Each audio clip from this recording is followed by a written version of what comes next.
ketika sedang terkena musibah, ketika terkena masalah dan ujian, maka kita harus benar-benar mencamkan bahwa ujian dan pertolongan berjalan paralel, ujian dan pertolongan berjalan bersamaan, bersama garis lurus.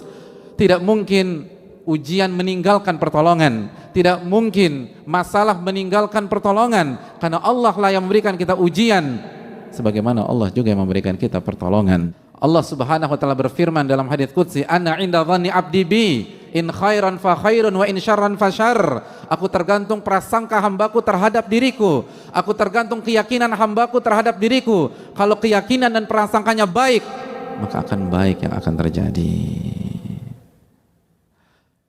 Apabila kita yakin pertolongan itu akan datang, maka Allah akan datangkan pertolongan. Dan sebaliknya, wa in syarran fasyarr, kalau ternyata kita suudzon kepada Allah, buruk sangka kepada Allah, pesimis ketika menghadapi hari-hari ini, maka yang akan datang adalah masalah berikutnya dan tidak ada solusi sama sekali. Wa in syarran fasyarr, kalau buruk sangka, maka yang terjadi adalah keburukan. Siapa di antara kita yang ketika ada masalah langsung mengingat Rabbul Alamin? Begitu ada masalah, yang dia ingat adalah bukan masalahnya tapi pertolongan Allah Subhanahu wa taala. Siapa di antara kita yang langsung mengambil air wudhu lalu sujud 2 rakaat karena dia yakin kepada firman Allah Subhanahu wa taala, "Wasta'inu bis sabri was shalah." Minta pertolongan kepada Allah dengan sabar dan salat. Hadirin yang Allah muliakan, ketika Nabi kita sallallahu alaihi wasallam menjelaskan bahwa pertolongan akan Allah turunkan dari langit sesuai dengan tingkat kesulitan dan tingkat masalah yang kita hadapi, bukankah itu pesan besar bahwa yang memberikan pertolongan bukan makhluk, yang memberikan pertolongan adalah Rabbul makhluk dan Allah Subhanahu wa taala. Lalu kemana kita dalam konsep ini? Kenapa yang ada di benak kita adalah hubungi si A, hubungi si B, pergi ke sana dan pergi ke sini, seluruh arah kita tuju kecuali arah kepada Rabbul Alamin Subhanahu wa taala. Buktinya tidak ada khusyuan di dalam salat kita. Buktinya tidak ada tambahan rakaat dalam malam-malam ini. Mana air mata taubat kepada Rabbul Alamin? Mana rintihan Rabbi rzuqni atau Rabbi tuba alayya? Pertolongan datang dari Allah, maka mintalah kepada Rabbul Alamin. Perbanyaklah ibadah, perbanyaklah istighfar, perbanyaklah taubat. Pertolongan datang dari langit, jamaah, bukan dari teman. Pertolongan datang dari yang punya alam semesta. Sama kita lupa mengemis kepada Rabbul Alamin. Walillahi mulkus samawati wal ard, dan milik Allah kerajaan langit dan bumi. Kemana ayat itu di dalam hati kita? Hadirin yang Allah muliakan, hidup dan ujian tidak bisa dipisahkan. Allah Subhanahu wa taala berfirman dalam Al-Baqarah, "Am hasibatum an tadkhulul jannata wa lamma ya'tikum mathalul ladzina khalau min qablikum." Apakah kalian berpikir Anda akan masuk surga? Apakah kalian berpikir kalian akan masuk surga dan kalian belum mengalami ujian-ujian yang dialami oleh umat-umat sebelum kalian? Masathumul ba'sa wa dharra wa zulzilu. Mereka digoncang, mereka mendapatkan kesulitan, kesengsaraan, dan mereka digoncang-goncang, zulzilu. Mereka mengalami ujian seperti mengalami gempa bumi dalam kehidupan mereka. Zulzilu, digoncang di atas ke bawah, kanan kiri, digoncang-goncang oleh Allah. Sampai Rasul pada saat itu dan orang-orang beriman bertanya kepada diri mereka, mata nasrullah, kapan pertolongan Allah itu datang? Lalu Allah merespon, Allah inna nasrullahi qarib. Ketahuilah pertolongan Allah itu dekat. Pertolongan Allah itu dekat. Namun kita terburu-buru. Nabi SAW mengatakan, walakinnakum qaumun tasta'jilun. Nabi SAW bersabda, tapi kalian adalah kaum yang selalu ingin terburu-buru. Ibadah nggak ditingkatkan, tapi ingin keluar dari masalah tersebut. Para ulama mengatakan, Anda ingin sukses, tapi Anda tidak melewati dan menapaki jalan kesuksesan. Inna safinata lam tajri alal yabas. Perahu itu tidak berjalan di atas daratan. Pertolongan datang dari Allah. Itu sabda Nabi kita sallallahu alaihi wasallam jika kita masih percaya dengan Nabi kita. Itu sabda Nabi kita sallallahu alaihi wasallam yang Allah firmankan dalam surat An-Najm ayat 3, "Wa ma yantiqu 'anil hawa in huwa illa wahyun yuha." Nabi tidak berbicara dengan hawa nafsunya, tapi wahyu yang Allah wahyukan kepada beliau, dan di antara wahyu tersebut pertolongan didatangkan dan diturunkan sesuai dengan tingkat kesulitan. Tingkat kesulitan 70%, pertolongan 70%. Tingkat kesulitan 80%, pertolongan 80%. Tingkat kesulitan 90%, pertolongan 90%. Tingkat kesulitan 99%, pertolongan datang 99%.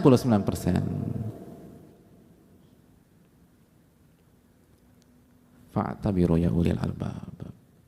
Maka ambil pelajaran bagi orang-orang yang mampu berpikir jernih. Mungkin ada di antara kita yang bertanya, bukankah pertolongan seringkali tidak datang bersamaan dengan datangnya masalah dan ujian?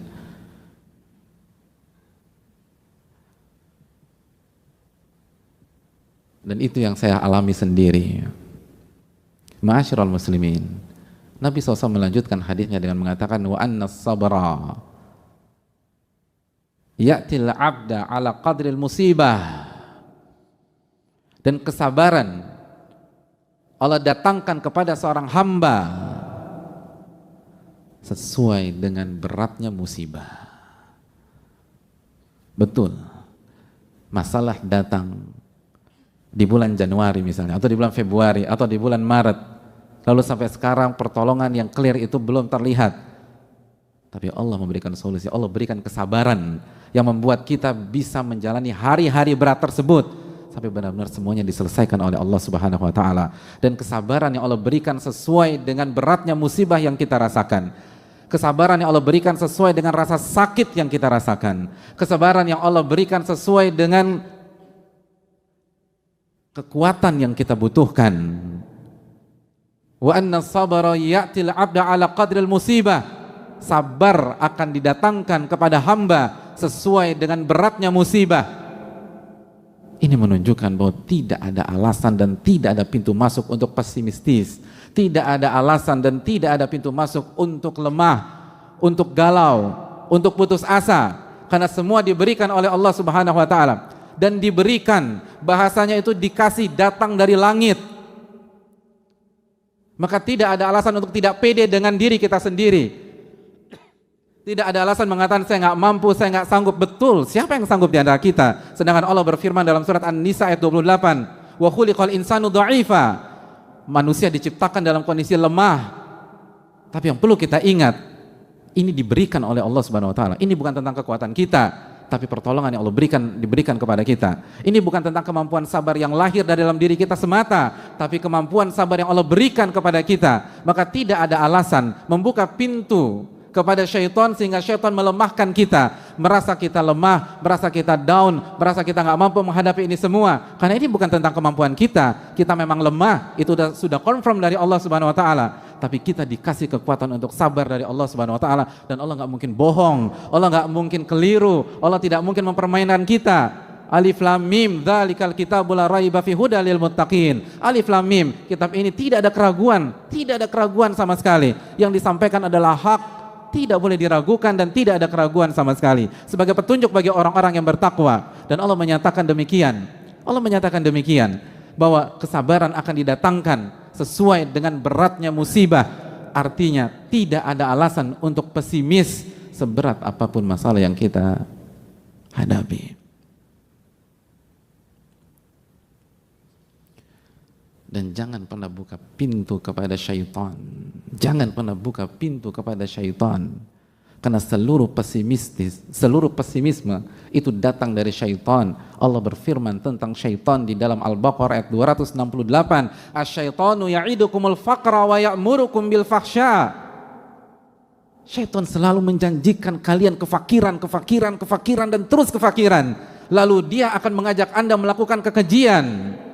Semua pesimis, semua kelemahan, semua keputusasaan itu datang dari syaitan. Makanya ketika salah satu ulama terbaik dunia pada hari ini, Syekh Muhammad bin Muhammad Mukhtar Shinkiti, ditanya tentang masalah ini, beliau katakan seluruh pesimisme, seluruh rasa lemah, seluruh ketidakpercayaan diri, seluruh pertanyaan dalam diri kita, bisakah saya melampaui ini semua, bisakah saya menghadapi ini semua, itu dari syaitan, dari syaitan, dari syaitan. Separah apapun kondisi kita, walaupun itu gara-gara ulah kita, walaupun itu gara-gara dosa-dosa kita, karena bisa jadi kita mengatakan, tapi Pak Ustadz, ya saya terjatuh ke dalam jurang ini karena dosa-dosa saya sendiri, karena kesalahan fatal yang saya lakukan, karena maksiat. Betul, memang betul maksiat akan menjerumuskan kita, tapi apakah itu kartu mati? Tapi apakah itu membuat kita putus asa? Makanya jamaah sekalian, di dalam ayat di atas Al-Baqarah 268 ada kelanjutannya. Setelah Allah mengatakan syaitan membuat engkau merasa fakir terus dan menjanjikan kefakiran dan terus kefakiran, Allah lanjutkan, wallahu ya'idukum magfiratan minhu wa fadla, dan Allah menjanjikan ampunan darinya dan karunia darinya. Itu menunjukkan kalaupun kita dapat masalah karena kesalahan kita sendiri, jangan pernah putus asa, jangan pernah pesimis, karena Allah menawarkan ampunan buat kalian. Yang menawarkan pintu buntu atau jalan buntu hanya syaitan, hanya syaitan. Dan Rabb kita yang mengatakan hanya syaitan. Rabb kita menawarkan ampunan dan karunia. Maka jalan mana yang akan kita pilih? Mana ucapan mana yang kita percaya? Bisikan-bisikan mana yang kita ikuti? Oleh karena itu jamaah sekalian, fa inna ma'al usri yusra, inna ma'al usri yusra. Sesungguhnya bersama kesulitan ada kemudahan, bersama kesulitan ada kemudahan. Dan Allah juga katakan dalam surat Talaq, wa yaj'al ba'da usri yusra, wa yaj'alallahu ba'da usri yusra. Dan Allah jadikan setelah kesulitan kemudahan. Oleh karena itu, marilah kita meyakini sabda Nabi kita sallallahu alaihi wasallam dan tanamkan optimisme di dalam diri kita. Nabi SAW mengatakan, yu'jibunil fa'lu, aku sangat kagum dengan optimisme. Umat Rasul SAW adalah umat yang penuh rasa optimis karena nabinya senang dengan optimisme. Dan beratnya ujian bukankah tanda cintanya Allah kepada kita? Bukankah cintanya Allah kepada kita ditunjukkan dengan Allah menguji kita? Innallaha idza ahabba qauman ibtalahum. Allah itu kalau cinta kepada seorang hamba atau sebuah kaum, Allah akan uji kaum dan hamba tersebut. Oleh karena itu, semangatlah, optimislah, dan kembalilah kepada Allah Subhanahu wa taala, karena pertolongan datang darinya, bukan dari makhluk. Dan hendaknya kita perbaiki sholat kita, puasa kita, zikir kita, doa-doa kita, dan jaga hubungan kita dengan Allah, dan katakan tidak pada maksiat walaupun kondisi memang tidak mudah dan cukup sulit, karena sekali lagi maksiat yang akan menghancurkan kebahagiaan kita di dunia dan di akhirat.